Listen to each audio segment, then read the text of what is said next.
I was in the hospital after a warehouse collapse. My girlfriend never texted once. When I called her, she said, "I'm busy with a real man, not some broken down loser."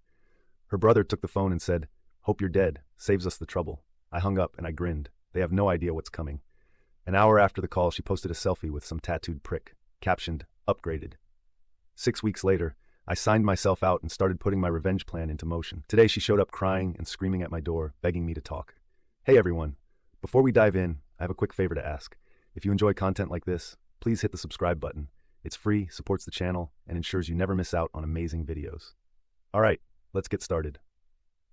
Alright, so I'm going to start this off with something weird. Not like some tragic I saw the signs thing, but just IDK. The first little thing that felt off to me. I remember when I woke up in the hospital, the nurse handed me my phone and said something like, "Your girl hasn't left a message, huh?" And I just kind of shrugged. Didn't even clock it at first. Honestly, I chalked it up to her being busy or my phone glitching. I mean, stuff gets lost or whatever, and I'd been unconscious for 2 days anyway. So I just tried to not overthink it. My mom was there for what it's worth, but she lives out of town, so she couldn't stay long. Had to go back and forth. She checked in more than my own girlfriend, though. Like, what the hell? Anyway, I was in there for like 6 weeks, on and off. Nothing pretty. I had a busted leg, arm in a sling, face all cut up. Mostly bored out of my mind, if I'm being real.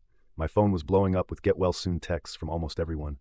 Some folks I hadn't even talked to in months, but not her.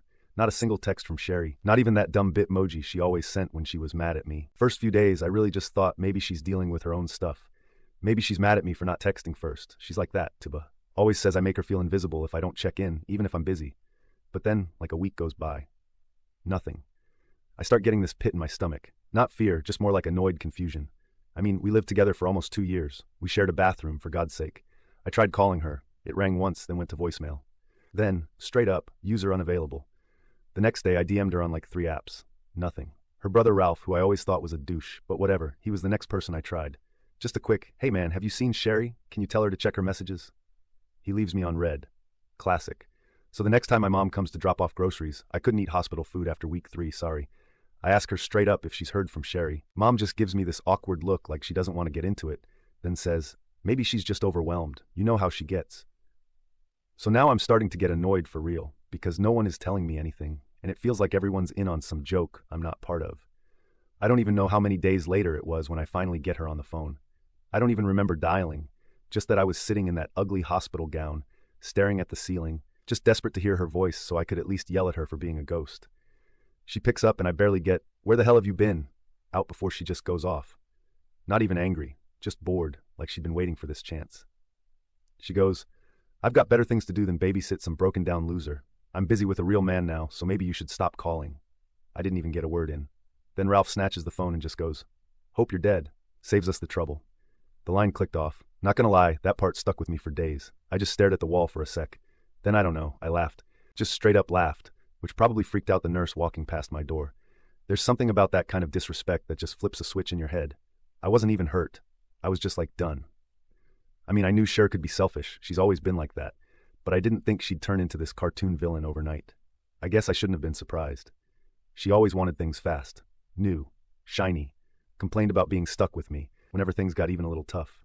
Ralph always hated me, maybe because I never let him borrow money or crash at our place when he was fighting with his girlfriend. He's on some alpha shot, always posting gym selfies and crypto memes. So yeah, about an hour after that call, I'm swiping through stories, just bored. There's Sherry, post after post, all this new year, new me crap. And then boom, her in some club, arm around a guy I've never seen. All tattoos and that smug, "Yeah, I know you're watching" look. Caption just says, "Upgraded." And like, I get it. People move on. Whatever. But you don't gotta rub it in. The worst part wasn't even the breakup. It was the way she acted like I never existed. Like I was just some mistake she was finally free from. Ralph chiming in just made it more obvious this was a planned thing. Probably been going on for months. I messaged a couple of our old mutual friends just to see if they'd heard anything. Most of them just kind of shrugged. A couple admitted she's been different lately. More into the party scene. Hanging with that dude from the gym, of course. Nobody really wanted to get in the middle, which I get, but it still stung, so I just stopped caring about her. At all. For a while. I focused on getting through physio, learning to walk without limping, getting my stuff together. I had all the time in the world to think, which honestly just made me angrier. I replayed that call in my head like 100 times, kept thinking, how did I not see any of this coming?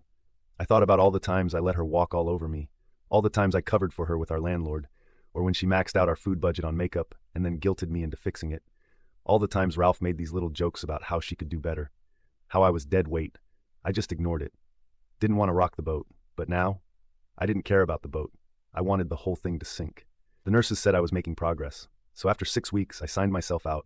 I could barely lift my backpack, but I didn't care. I just wanted out. I got home, found half my stuff missing. The TV, gone. Kitchen trashed. All her stuff cleared out, except for a couple of broken mugs. She left a note taped to the fridge, just a stupid smiley face. Nothing else. I guess that was supposed to be a joke. I sat on the couch for a bit, just scrolling through her socials, watching her pretend like I never existed. Showing off her new guy, tagging Ralph in dumb comments. I saw she'd blocked me on everything, except one old account she forgot about. That's when I started thinking about what I could do. Not just to get revenge, but to make sure she never forgot me. Ever. I didn't want to just move on. That's the thing. I wanted her to feel what it's like to have everything pulled out from under you, to watch people turn away, to know you can't fix it with a selfie or some cheap line. I know that sounds petty, but after the year I'd had, I felt like I earned it. I started making lists on my phone, just stuff I could do, people I could talk to, ways to make her regret every second of that phone call. I wasn't going to break the law, but I wasn't going to let her off easy either. The thing is, I didn't go around telling everyone what happened. I just kept it close. Started figuring out where she was living now, who she was hanging out with, what she was posting. I remembered all her little secrets, the stuff she didn't want anyone to know, the things she hid from her friends, her parents, even Ralph. I knew where she worked out, who she owed money to, what she was scared of. I started paying attention again, not like a creep, just, waiting for the right moment. And now today, I heard a knock on my door. I looked through the peephole, and there she was, Sherry. Puffy-eyed, hair a mess, practically beating on the door, screaming for me to let her in. I could hear her crying, begging, something about they're after me and I made a mistake. I just stood there, listening. I didn't open the door. And that's where I'm at. I got a list, I got time, and I'm not done. Not even close. Part 2 is going to be wild. Update 1. So, picking up from last time, if you read Part 1, I was sitting there with Sher just losing it on my door, screaming and crying like we were in some bad TV show. I didn't open it, just watched her through the peephole for a while. She was wearing the same hoodie she used to steal from me, which just made it kind of funny, honestly. I just waited until she gave up and left, which took longer than you'd think. It was like watching someone try to bargain with a brick wall. The thing is, I didn't just go back to bed after that. I couldn't. I sat in the kitchen with my phone, scrolling, thinking. I wasn't feeling sorry for myself. Not anymore. I wanted her to feel it. For real. The way she made me feel, like I was nothing. Just some guy who got tossed out when things got hard. IDK if that makes me sound bitter, but if you've ever been there, you get it. I wasn't about to just walk away and hope karma did something. I wanted to make it happen myself. The first weird thing was, she didn't just disappear after that. Like I figured she'd move in with her new dude and forget all about me. But nah. I started getting all these weird texts from numbers I didn't know. Mostly just stuff like, is Sherry there? Or do you know where Sherry is? Which is weird, because she's not exactly Miss Mysterious. Then her friend Kay, who I never liked, starts blowing up my DMs. Hey, have you heard from Sherry? She's not answering anyone. Not like, are you okay, by the way? Just, where's Sherry? Like I was her keeper now. So I start watching her socials, the ones I could still see anyway. She's posting less, not tagging the tattoo guy anymore. No more upgraded stories, just random memes about how people are fake or whatever. Classic Sherry. I start wondering, did her little upgrade not work out? I talked to one mutual who's just like, yeah, she's couch surfing, stuff's weird. Not gonna lie, I kind of enjoyed hearing that. Anyway, I started working on my plan. Not something simple like unfollowing her or blocking her. I mean, that's what she'd expect. I wanted her to feel it, in her wallet, in her social life, everywhere. First thing I did was reach out to our old landlord. See, Sherry's name was still on the old place's lease. She never bothered to take herself off. I messaged the landlord, let her know I was out, and that Sher had trashed the place on her way out. No lies, just facts. The kitchen was a mess. A cabinet door ripped off, window cracked. I sent photos, just the ones I took when I moved my stuff out. Landlord's pissed.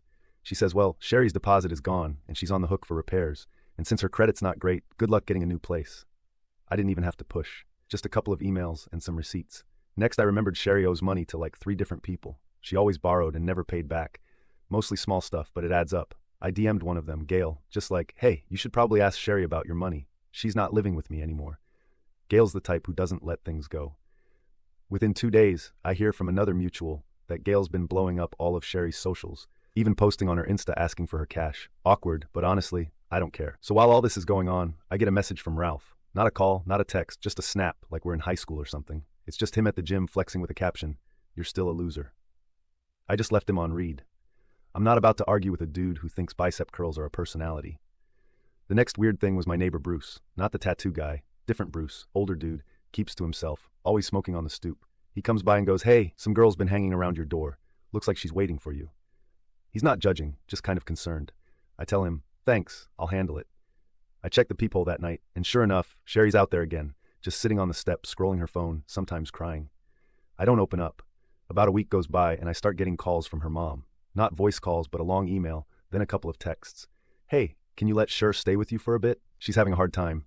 She's sorry for what happened," etc. I don't even answer. Her mom always took her side, always told me to be the bigger person whenever Sherry did something dumb, so I just mute the thread. This is where things get kind of funny in a dark way. I hear from a friend in our old group chat that Sher showed up at a party, tried to talk to the tattoo guy, and he just straight up ignored her. Apparently he was with someone else already. She tried to slap him. He just shrugged and walked away. She stormed out, slammed the door, and that was that. People are starting to avoid her, not just because of me, but because she's burning bridges everywhere. I get a couple of messages from people asking if she's okay, but no one really wants to get involved.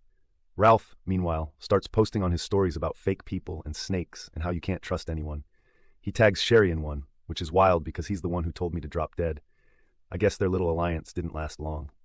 I know he's mad because I cut him off from the stuff he used to mooch. He'd always come by our place, eat our food, use our Wi-Fi, even crashed on our couch when he needed a break. Not anymore.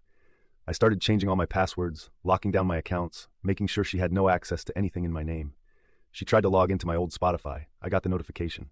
I changed the locks on my place too, just in case. She never had a key, but she's the type to find one if you're not careful. The thing is, the more she tried to get back in, the less I cared. It was like she was finally feeling what it's like to be left out in the cold. I saw a post from her on her old Twitter, just her venting about how everyone she loved betrayed her, how people are fake, blah blah. One of the replies was from Ralph telling her to get her act together. I screenshotted it just for the memories. Meanwhile, I kept pushing. I made sure everyone who was owed money knew she wasn't with me, that I wasn't covering for her anymore. I sent a group text to our old friend group just saying, "Hey, I'm not responsible for her stuff anymore. Please stop asking me." That got a couple of likes, a couple of awkward replies, but mostly silence. People get it. They don't want to pick sides, but they also don't want to get burned. The best part was I found out she left some stuff at our old place, stuff she probably wanted back. I told the landlord to just toss it or keep it if he wanted. She messaged me mad as hell, saying I had no right, that she needed her stuff. I just replied, "Not my problem." She tried to call. I let it ring. She sent a long, angry text, then a crying one, then a bunch of missed calls. I just watched the numbers go up. Every time I saw her or Ralph post some bitter story or sad meme, I just took it as proof my plan was working. I don't care if that sounds petty. I wasn't about to just let it go and be the bigger person. She made her choice. Ralph made his. Now they can live with it. So yeah, the pressure's on. I got people talking. Money's tight for her. Doors are closing. Old friends are backing away. I'm not done yet. Not by a long shot. Next step's going to be bigger. Let's see how they handle the real fallout. Stay tuned. Update 2. So this part's going to sound wild, but I swear every single thing happened. Just not as fast as you'd think. Stuff drags out and gets messy. Like the first time I realized how bad things were actually getting for Sherry, it was Tibahai, a random Thursday. I'm just sitting on the couch eating cereal out of the box because I still can't stand for long, and my phone lights up with a DM from Kay. Remember her? Sherry's party friend. And it just says, "Bro, what did you do? She's losing it." I just left it on read. Not my circus, not my monkeys. The last few weeks I'd been pushing pretty hard. Everything above board, but yeah, I wasn't about to let Cher or Ralph walk away clean. After the landlord drama, I made sure to send her a copy of the bill. She tried to say I forged it, so I just CC'd the landlord and let them argue it out. I heard later she tried to show up at the old place and the landlord slammed the door in her face. Landlord even called me to say thanks for the heads up about the window. So that's sorted. Meanwhile, Gail kept up the pressure about the money Sherry owed. She's relentless. I knew she'd chase it down, but I didn't realize she'd start tagging Sherry in comments on every post. Even on her new TikTok, people started noticing. The comments started piling up, mutuals started asking questions, and Sherry started deleting stuff and blocking people. Awkward. What I didn't expect was Ralph turning on Sherry so fast. I always figured they were thick as thieves, but nah. He started posting stories about how loyalty is dead, people will use you for clout, etc. Then I get a text from a random number. Turns out to be Ralph, and he's just going off on me, blaming me for Sherry not answering his calls, calling me a snake, all that. I told him I wasn't his problem anymore, and he lost it. I could hear him yelling in the background of a voice note like he wanted to fight. I just blocked him. The best was when I heard from Bruce, neighbor Bruce, not tattoo guy. He says Sherry tried to follow him into the building, saying she forgot her key, but he just shook his head and walked past. She tried to push her way in. He just stepped aside and let the door shut. I guess she's been camping out at friends' places, but that circle's getting smaller. Kay said people are getting tired of her drama, and honestly, I get it. Sherry always needed attention, didn't matter if it was good or bad. So then, out of nowhere, my mom calls. I hadn't told her all the details, just that Sherry and I split. But now she's saying Sherry's mom called her crying about how Sherry's homeless and I should do the right thing. I just told my mom she made her bed. Mom just kind of sighed and said, "Families always get messy, but she gets it." She says she's proud. I'm standing up for myself. That felt good to hear. I started noticing little stuff too. A couple of my old friends who used to side with Sherry started reaching out, just checking in. I kept it chill, just said things didn't work out, didn't badmouth her, but I could tell they already knew. Word gets around, especially when people owe money or leave a mess behind. One day, Ralph actually showed up at my door. I didn't even know he knew where I lived now, but there he was, banging on the door, yelling my name. I cracked it open and he tried to shove his way in, but I blocked him with my arm. He just started mouthing off, blaming me for everything, saying Sherry was in trouble because of me. I just told him, she's not my problem, and neither are you. He tried to push me, so I shoved him back and slammed the door. He kicked it once, then stomped off. I watched him through the peephole, just pacing, then finally leaving. After that, things escalated. Sherry started showing up more. She'd knock, then text, then call from random numbers. Once she even tried to sleep in the stairwell. I told the building manager, and they said they'd call someone if she kept it up. I felt bad for about 5 seconds, then remembered that phone call in the hospital. Nah. She even tried to guilt-trip my mom, sending long texts about how I ruined her life and how she had nowhere to go. My mom sent me screenshots and said, "What do you want me to say to this?" I just told her, "Don't answer. Let her figure it out." The part that actually made me laugh was when Kay messaged me again, this time almost begging me to talk to Sher because she's making everyone uncomfortable. Apparently, Sherry tried to slap one of her friends at a party when they told her to chill out about the money stuff. She stormed out, slammed the door so hard it echoed through the whole place. Now nobody wants her around. I heard from another mutual that Sher tried to get in with the tattoo guy again. Even tried to flirt with him at the gym, but he just brushed her off. She yelled at him, tried to shove him, but he just walked away. She texted him later, he blocked her. Even Ralph stopped answering her calls. Started posting about how some people are dead weight. I guess he finally got tired of covering for her too. I kept the pressure going. I made sure the landlord followed through on the repairs, so Sherry got billed for every single thing. I double-checked all my accounts, made sure she had zero access, and even sent a couple of reminders to people she owed. I didn't even have to say much. Just, "Hey, you might want to check in with Sherry about your money." Gail sent me a thank you text. Said I saved her a trip. The craziest part was when Sherry's mom showed up at my building. I didn't let her in, just buzzed her from the entry. She started yelling at me about how I was heartless, how I should help Sher because you loved her once. I just told her love's not a get-out-of-jail-free card. She hung up, then called my mom again. My mom just silenced her. Boundaries. Finally, the little stuff added up. Sherry's credit is shot. She can't get a new place without a cosigner. Most of her friends are dodging her. Ralph is MIA, and the tattoo guy wants nothing to do with her. She tried to crash with Kay, but Kay's roommate said no. She tried to get her old job back, but I heard they lost her application. Not my doing, just bad bridges burned. There's this one moment I'll never forget. I was coming home with groceries, still limping a bit, when I saw Sherry sitting on the stoop. She looked up at me, eyes all red, hair a mess, and just started sobbing, asking why I was doing this to her. I just told her, "You did this to yourself." She tried to grab my arm. I shook her off. She slapped me hard, and I just walked inside and locked the door. She sat out there for another hour, then finally left. So yeah, the trap's tight. She's running out of options, and I'm not letting up. Next part's going to be the final nail. But I'm not done yet. She wanted to play games with my life. Now she gets to watch hers fall apart, one piece at a time. Wait for part 4. Its final update. So I guess this is the last update. Not because everything's perfect, but because there's kind of nothing left to say, at least for now. After all the chaos, all the calls, all the drama, it's just quiet.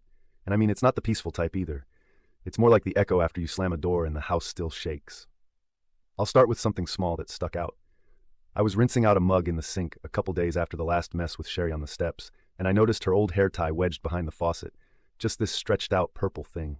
She must have left it there months ago. It's dumb, but it made me laugh. Like even when people are gone, they leave these little bits of themselves all over, even if you don't want them to.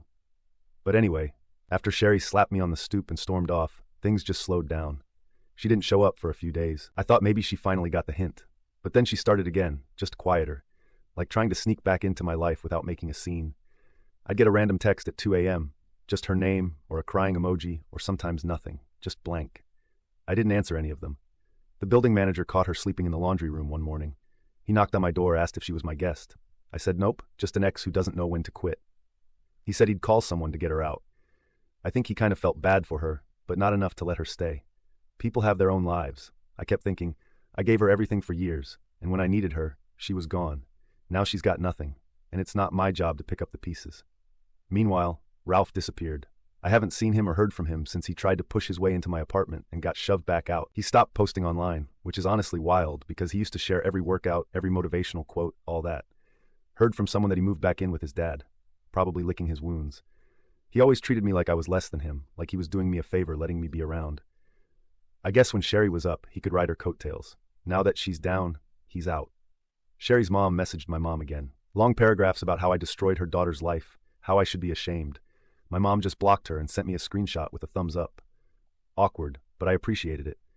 For the first time in a while, it felt like my side of the family really had my back.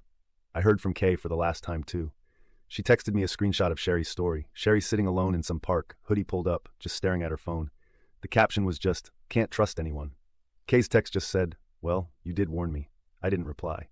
People like Kay always want to be on the winning side, and now she's bored of the drama. The money stuff was the last straw for Sherry, I think.